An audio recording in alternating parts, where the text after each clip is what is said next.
it's Rachel from All About the House. In this video I'm going to show you how to add your own text to one of the invitations or other party printables in my shop using the JPEG file. So I have another video tutorial where I show you how to add your own text using the editable PDF file, which you'll need Adobe Reader. But if you don't have Adobe Reader, or you just want to add any font style or font type that you want, because if you use the PDF file you'll only be able to use the font that I have pre-formatted it with. But if you use the JPEG file, you can add any font style, size, color, etc. that you want.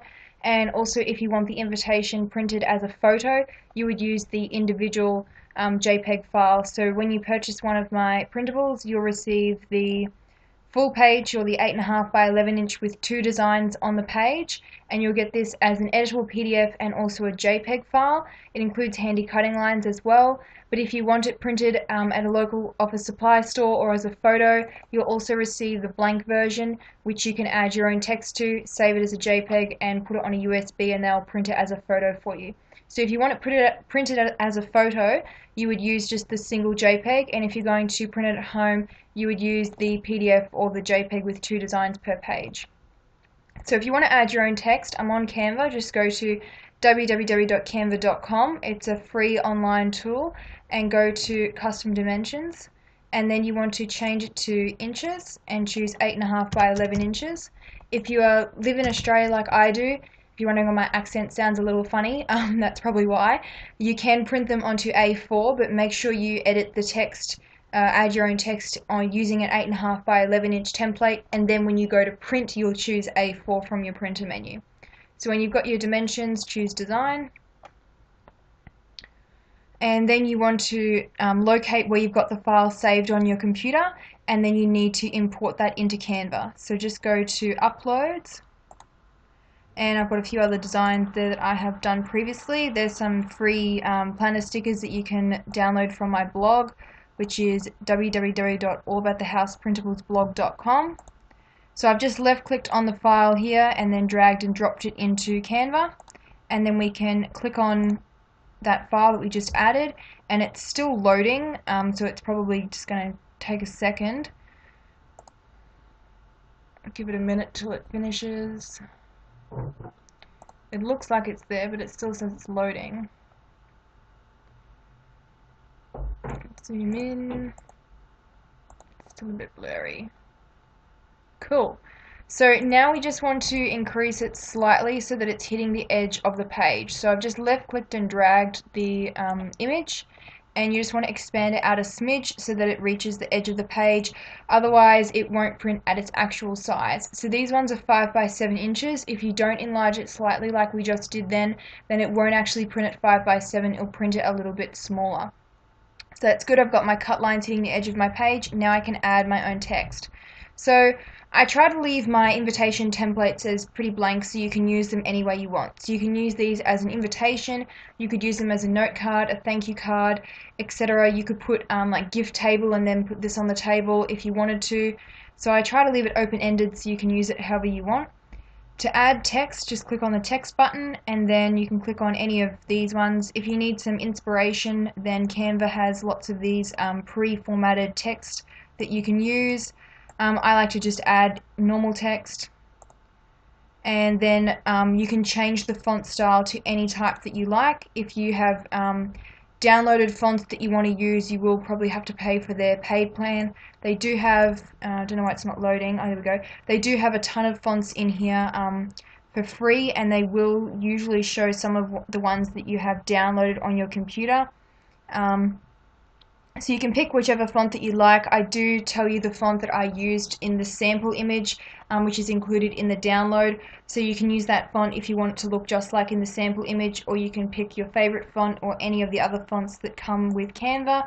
So you don't have to sign up for their paid plan unless you really want to use a specific font, which is not here. So you can see that they've got a lot of different types of fonts. They've got some really simple ones, some cursive ones, caps lock, etc.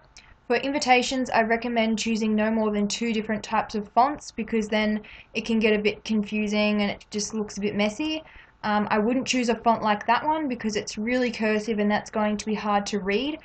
I would just pick something really simple. Lato is a really good font. That one's not too bad for cursive.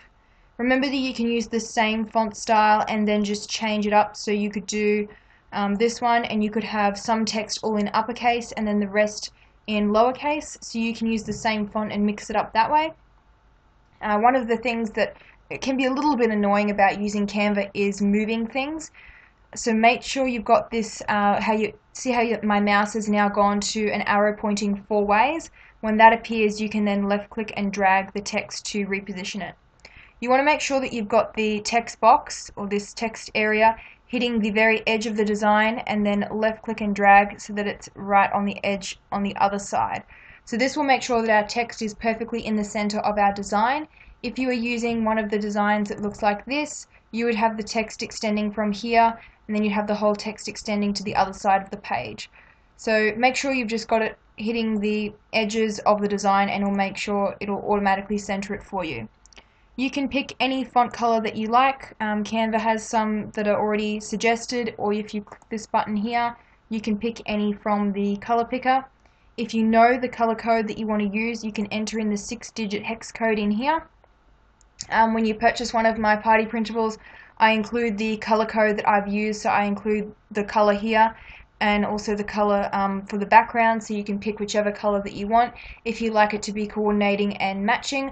I'm personally obsessed with things being matching and coordinated, so I do give you the color codes if you're a little OCD like me as well.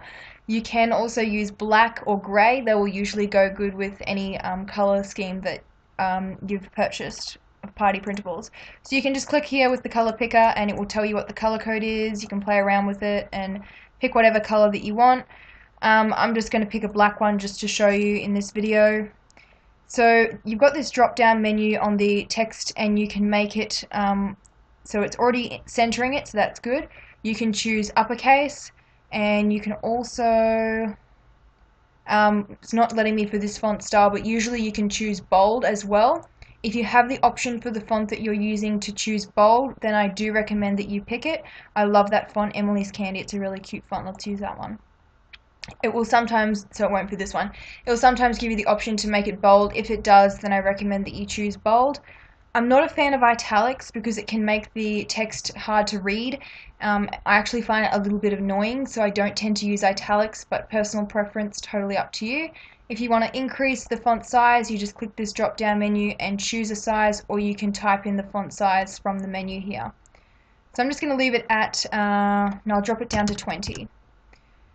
So I've got my first text up the top here. I'm going to change this so that it says you're invited. And then I'm going to create a copy of this by clicking on that text layer, clicking the drop down menu and choosing copy. And then wait until you've got those 4 arrows appearing again, and you want to reposition it.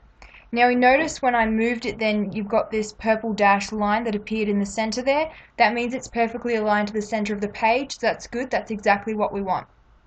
So make sure you just move your mouse around until you've got it aligned. So that's perfect. We've got the dashed lines appearing, showing that it's aligned. Now we can add whatever text we want.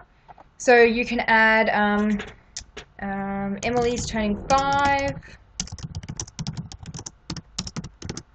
And then you can have the party time. So you could do like come celebrate with us or something like that. And then you could do where the party is. So let's say it's at Emily's house, and it's from 10 AM till 2 PM on the 17th of July, and you want to say please bring your swimmers and a towel because it's going to be a pool party. Now you'll notice as I'm adding more text here that it's come off the design. You want to make sure that all of your text fits within the boundaries here, so press Ctrl A.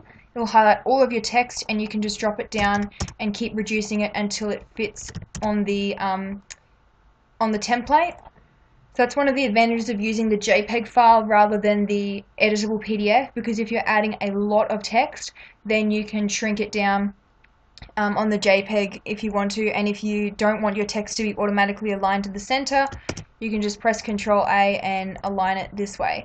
The Adobe PDF file, I have automatically set it up so that it will align it to the center. So if you don't like that, you'll want to use the JPEG. The reason I align it to the center is because I think it looks better. I think it looks a bit messy when it's aligned to the left like this, but personal preference. You've got the JPEG file, so you can customize it however you want.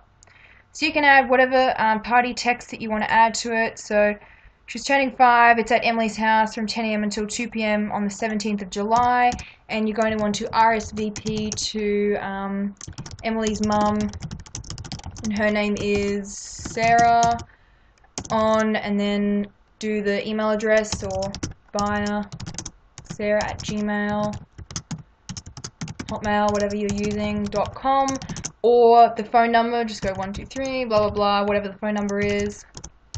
Now you'll notice as I'm adding more text, it's extending right to the edge of the page, so I would normally put this down to another line. And I'm going to shrink this down again. Let's drop it down to 12 and press enter. So I've got "You're invited" up the top here. You can add Emily's turning 5 into this top section as well if you wanted to. So if I click in there, and then that frees up a bit of space down the bottom here. And I'm going to press Control A and bump that up a little bit. Now you'll notice that you're getting all these spaces. So one problem with Canva is that all of this text, if you've got it in the one box like this is, it's going to put a space of 14, which is the same as the font size in between your lines of text. Now I personally don't like that, so what I like to do is when I've finished adding all my text, just cut those out. And I'm going to make a copy of this one. Let's go copy and move that one down, and this way I can control the spacing between the words. So if I want them closer together than what the spacing that Canva does, so if I only want about half of the 14 point, that's probably about 7, then I can put it closer together like that. So you're going to want to put them in, I guess you call it separate text boxes. And drag that one down. Press Control A and then Control V. So it was Control A to highlight all of the text, Control C to copy it, and then Control V to paste it. So that looks pretty good. I'm really happy with that. That looks really nice. So now we can copy all of these down to the bottom design. It is a bit easier to copy things down in the PDF file, but you can still do it in the JPEG. It will probably just take a little bit longer to do. So copy that one down. And copy that one down. You can use two different, you don't have to put the same text on both of the designs, so you could have this top design being an invitation, and then you could have the bottom design as a thank you card or a different text. You don't have to have it saying the same thing. You'll notice that I just zoomed in then to copy it. One of the problems with Canva is that it can be hard to group the words and can be a little bit annoying, so you might have to just zoom in. If you don't like Canva, you can also use PicMonkey. PicMonkey is very similar to Canva. It basically works the same way as Canva, and it is also free as well. So if you prefer to use PicMonkey, by all means use PicMonkey. Alright, so it looks pretty good. It is ready to print. You can change the colors if you want to. You could have this in blue, and you could have the body text in pink. So if I just grab any old blue, that looks pretty good. Yep. And, oh, didn't update. Must be a really dark blue. Yes, it is. Let's make it a little bit lighter so we can see it better. There we go. And then if we make this one pink, if you're going to use two different colors, I recommend picking those colors before you copy it down to the second design, because you'll notice that now I have to do it each section individually. So Control A to highlight, you can pick that color because it was the last one that you used, and do it for the bottom one as well. Oh, it's being a bit annoying. There we go. Control A to highlight and click the pink. So that's how you can customize an invitation, and then when you are ready to print, just go download and choose this image for web JPEG, or you can also download it as a PDF file.